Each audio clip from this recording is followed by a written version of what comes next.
Serious, people who killed in self-defense. What's your story? Worked for an armed messenger service. Those guys that drop off cash and pick up deposits from banks' businesses in the armored trucks. Not even 10 AM, and as I was opening the door to the truck, I saw a huge guy, I'm not tiny, over 6 feet and well proportioned, in the mirror, meant just for this thing, get out of a car and run towards me. He put me in a chokehold and started grabbing for my gun. He manhandled me like I weighed nothing. Would have easily gotten the gun if it wasn't a L3 holster. I managed to draw it, press it against him and started pulling the trigger before I blacked out. I have no idea what he would have done if he got the gun, and I'm not used to just being tossed around like that. He turned out to be blind drunk and played for a college football team. Did you stay in that job long after that? A few more years. I was there 5 years. There were 2 shootings in total during my time. It's not generally a dangerous job if you're on your guard. I've had multiple run-ins, but it was the only time I fired my weapon. I was with an abusive ex who would come home drunk every night. One night, we had a fight. I had my phone on vibrate, and that obviously meant I was sleeping with other people behind his back. He left for a while and came home drunker than I'd ever seen him. He wasn't making coherent sentences, but he lunged at me and wrapped his hands around my neck and sat on my chest. I thought I was going to die.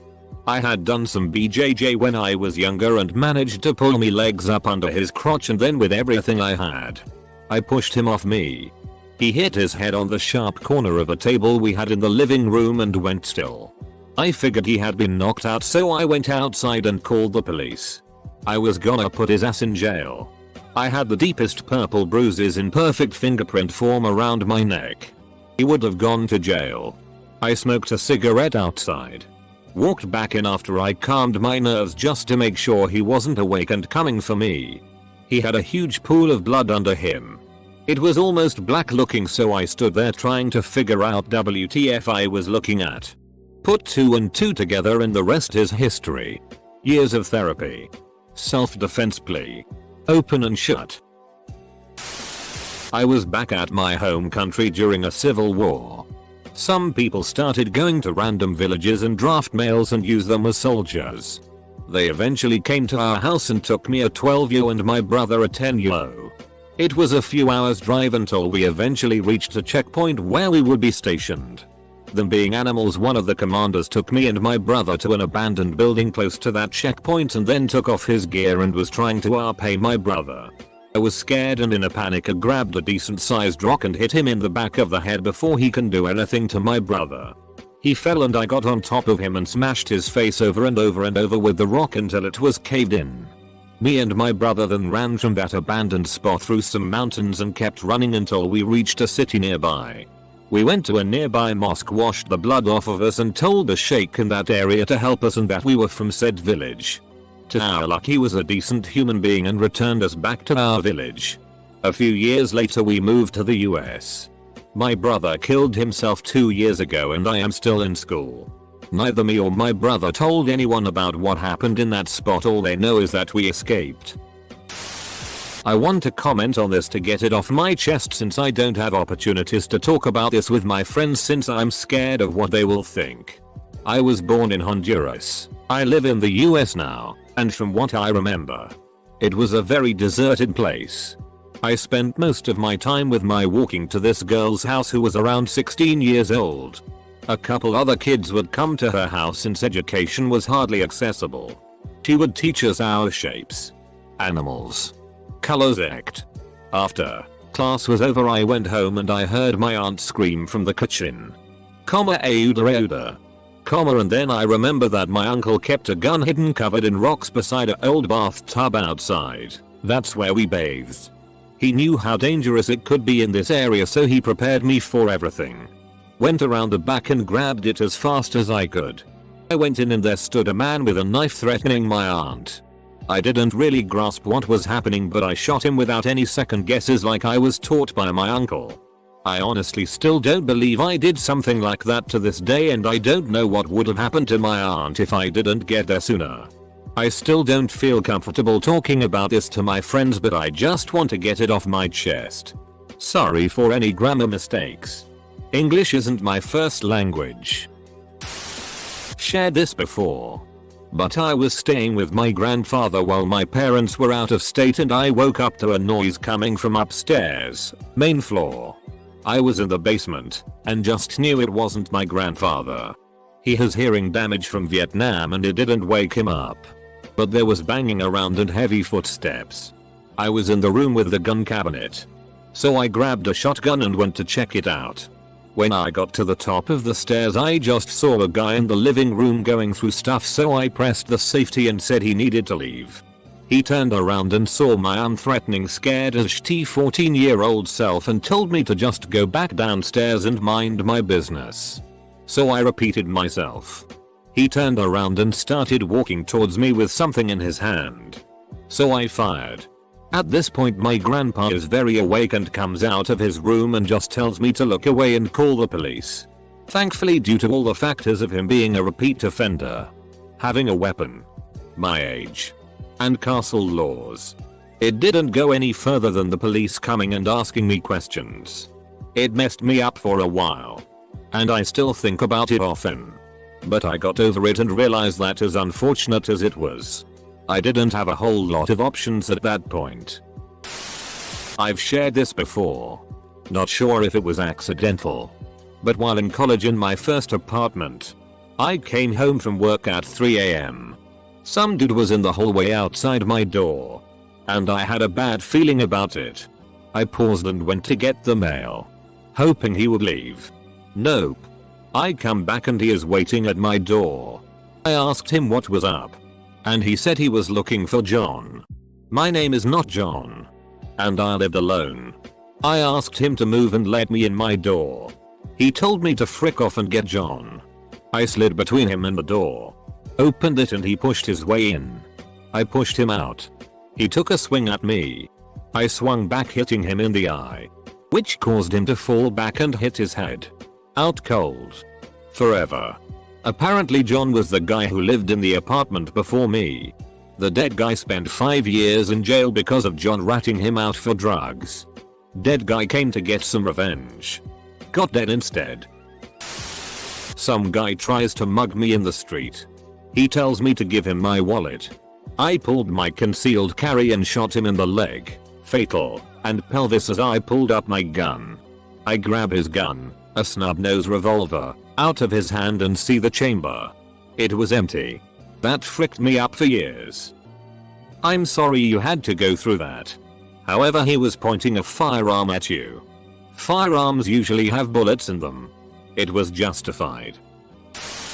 I was 12. The oldest of 3 brothers. We were home alone while my parents were out on date night.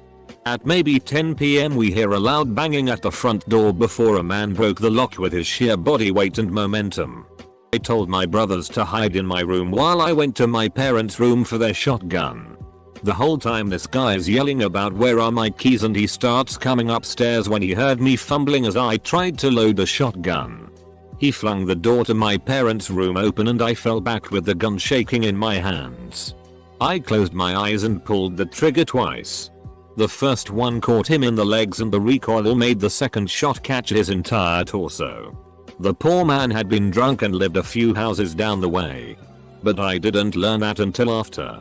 All I could focus on was how he was begging his mother, she wasn't there, not to let him die, and that he was sorry he let her down as he slowly died on the floor just feet away from me. I was headed to work, about a half hour late, at 2 AM, and lived in the bar district. As I was headed down the stairs, my front window broke and somebody appeared to be coming in. I shot and got him through the collarbone and into his chest. Called the police after. He was drunk and was hitting on a female bartender on her way to her car. She threw him off and into my window. As she was a former Marine. It ended up that his family sued me for wrongful death. I had to sue her for damage to my property. And she sued him for assault. Texas ruled that she was defending herself. He assaulted her, and by suffering the consequences of his actions, forcefully entered my property. Charges were filed against his estate.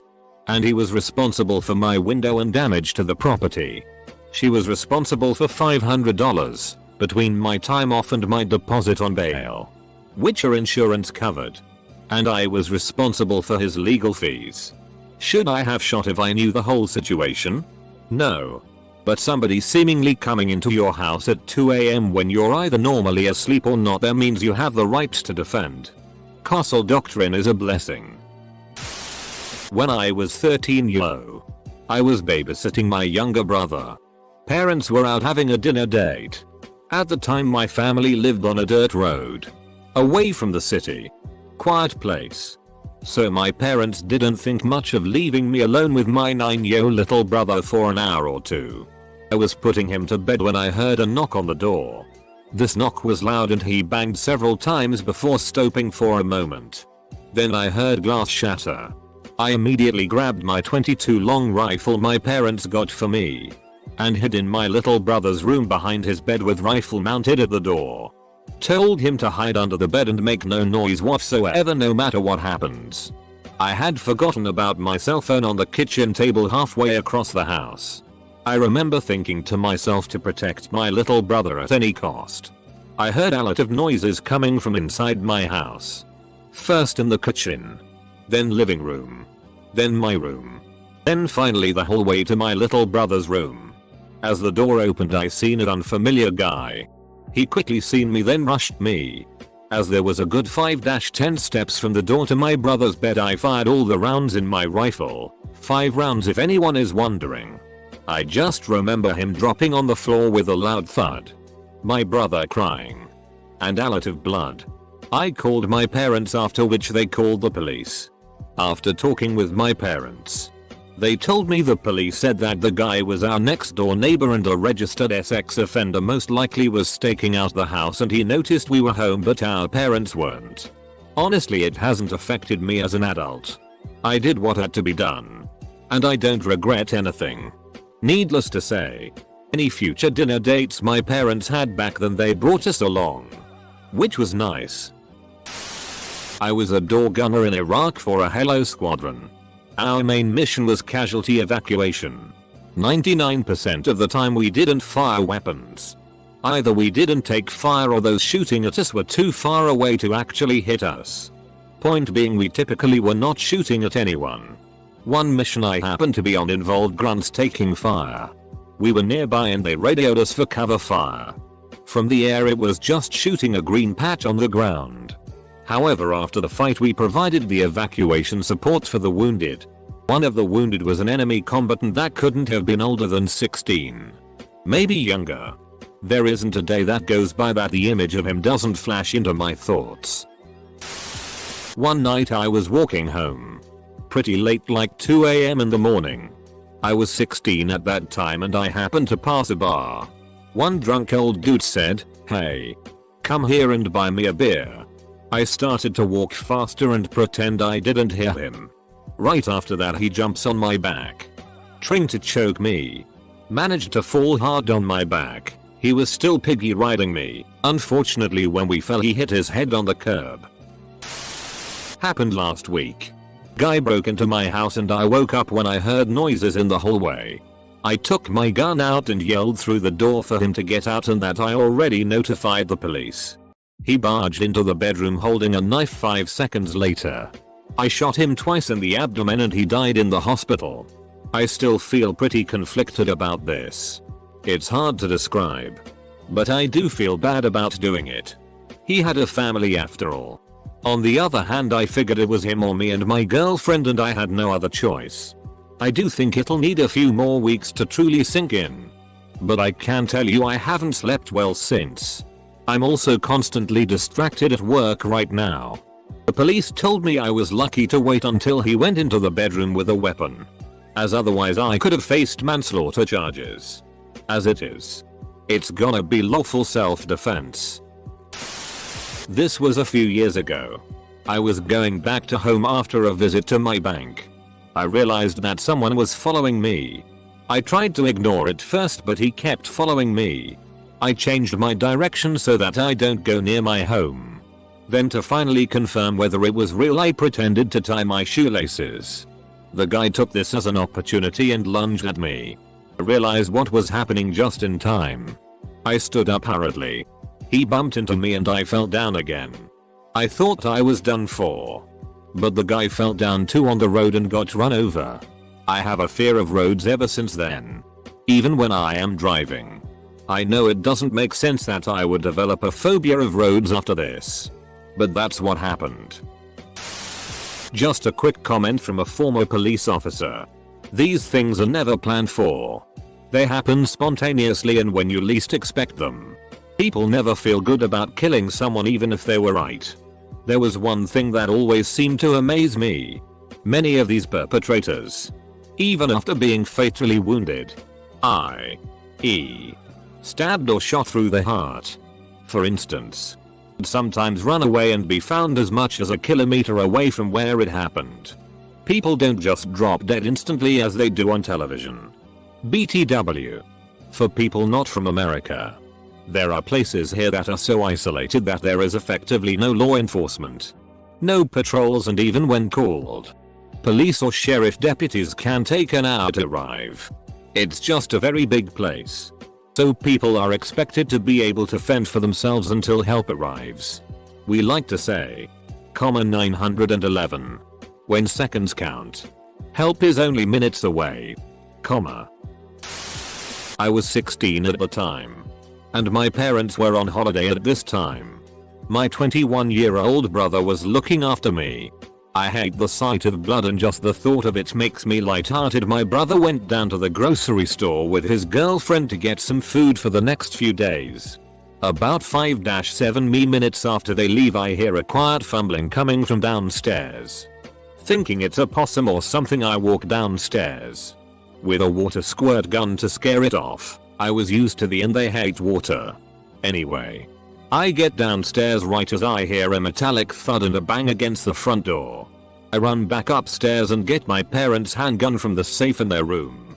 And go back downstairs quietly. I hear a bang again as the person tries to break the door and I start shooting the door where it flexed. I hear a thud and run to the phone and call the emergency services. It turns out that the deadlock quite literally saved us, as it was old and was what thudded on the outside.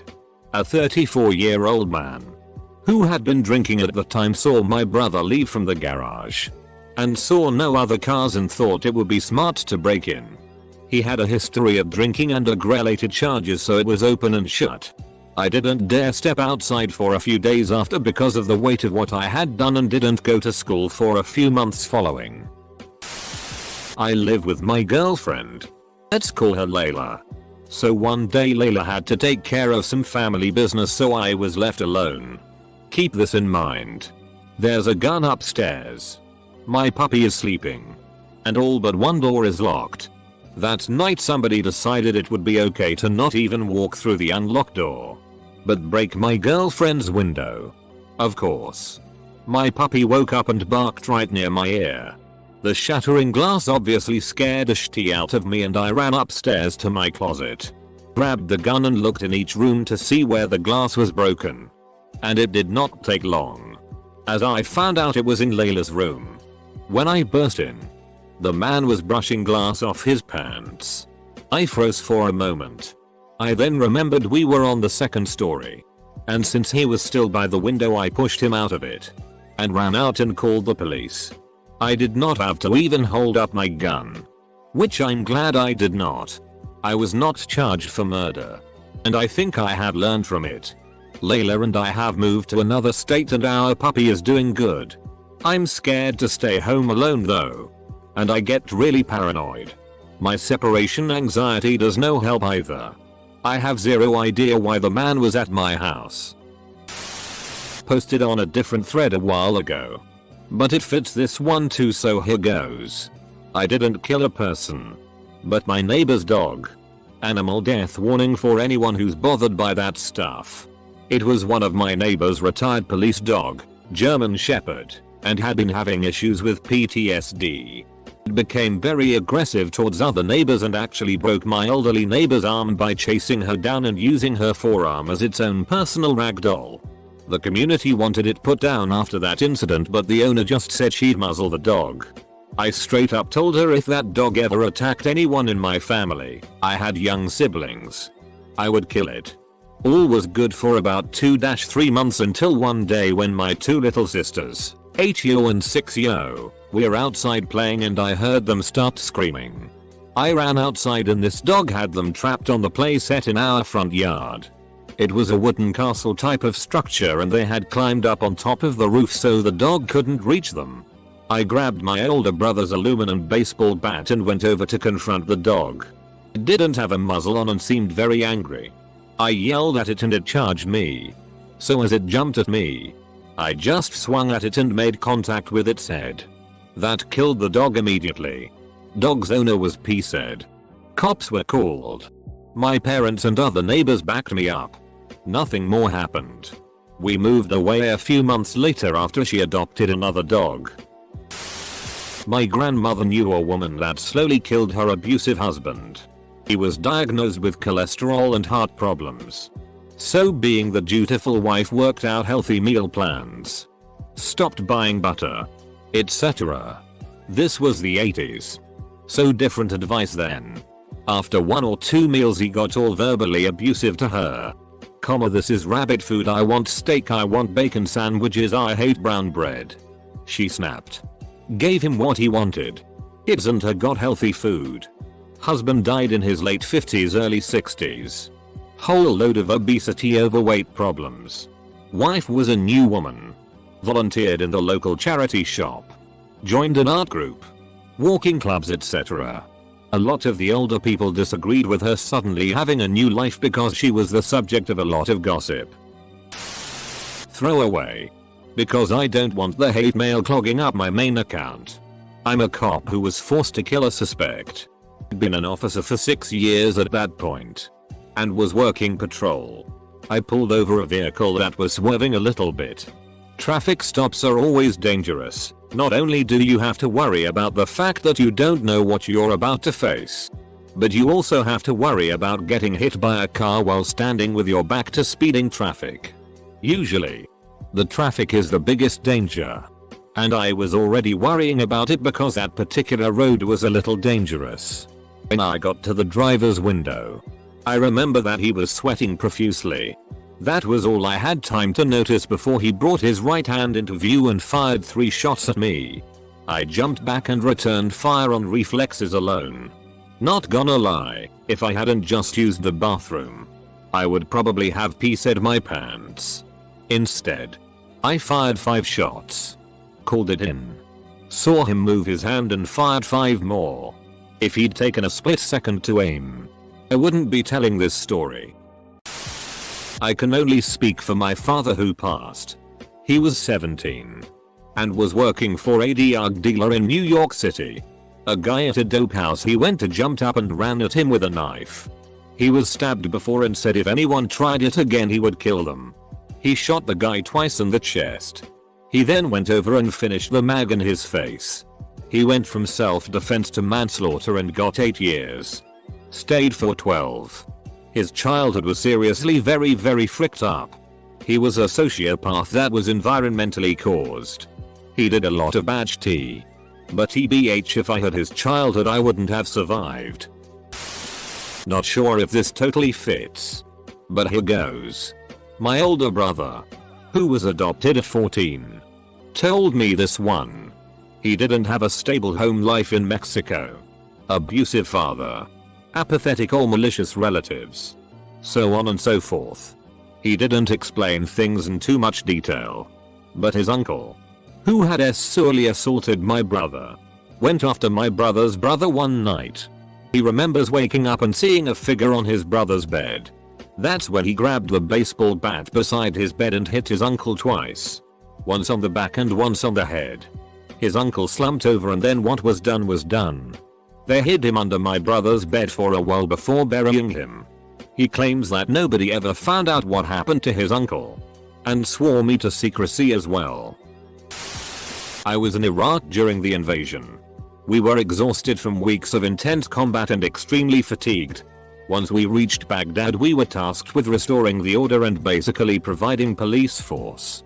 One day we were chasing some guys who had grabbed some weapons from a cache and were trying to get away. We were dispatched to intercept. I was a saw gunner at the time and usually tasked to operate in the turret. Back when TOWs were part of CAT teams. Anyway, they were in an alley and I needed to cut them off from the adjacent street. I ran in front of the men with the weapons and they tried to scare me by stepping on the gas in front of me. I was exhausted and extremely angry from the weeks of combat. Because of this, I rammed my M249 muzzle into the windshield to express my authority and anger. To stop them from advancing. When I did this, the sear on the bolt slipped and a 5-7 round burst let loose into the driver's chest and face. I was devastated as my intent was to scare him instead of kill him. Self-defense is what I plead. While I haven't had any experiences like any of these stories really make me wish I had the money to invest in security. I've broken into my own house due to being locked out in the winter. Garage door wouldn't open because it was so cold, and I know it isn't hard at all to do. We have a bad habit of leaving the glass door unlocked, which I am going to quickly change. I live on the outskirts of a happy college town, but even here there's badge tea that's happened. When I was 13, my family, mom, dad, me, were driving home from an amusement park. It was about 12 at night and it was a 30-minute drive. We got home to notice a light on that we had never left on before. My dad says wait here and then he enters the house. About 20 seconds later he screams, which makes me and my mom go up to see what had happened. We find both of our dogs dead in a corner of the room, piled up like trash. My dad grabs a kitchen knife, to which I do the same. He rushes upstairs and I follow. As we enter their room we see clothes scattered everywhere with blood all on it. I notice my dad gasp and enters the closet. Then I heard a noise come from my room. I walk away from my dad, wish I stayed with him. To follow the noise I hear my closet make a creak. I enter prepared for anything. I raise my knife to see a guy dressed in black with a ski mask holding a gun to my face.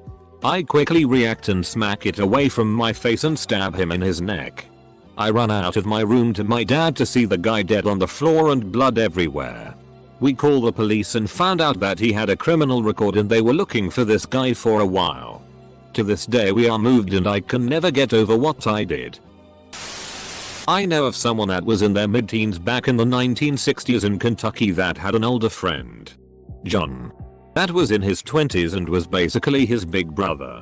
Some other guy, Cletus, had some random beef with John and tried unsuccessfully to get him to start fights. But John just defused and walked away. They found John alive, shot 9 times with an 8mm pistol on the side of the road next to his truck. Where someone had apparently cut him off stopped him. Shooting John got out. John said he couldn't remember who did it. They found Cletus in his truck a few on the later, idling at a stop sign with a head that had been spattered all over the inside of the cap of his truck. I am animal lover. I hated harming animals. But in Australia it's hard to be nice to them. One day I was walking home from tennis practice and a 2-meter long jujite appeared in front of me. Now anyone should know this. But if you have a snake in front of you, don't try to run. It will keep chasing you if you do. So this jujite just appeared in front of me and I had planted my feet on the ground and slowly backed away. But then it bared its teeth. I either had to die from snake venom or crush the snake's skull with my ratchet.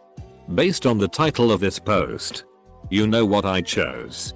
This really made me upset. I cried my way home and my mum told me that if I hadn't done that, it would have eaten me. I will never forget what I've done.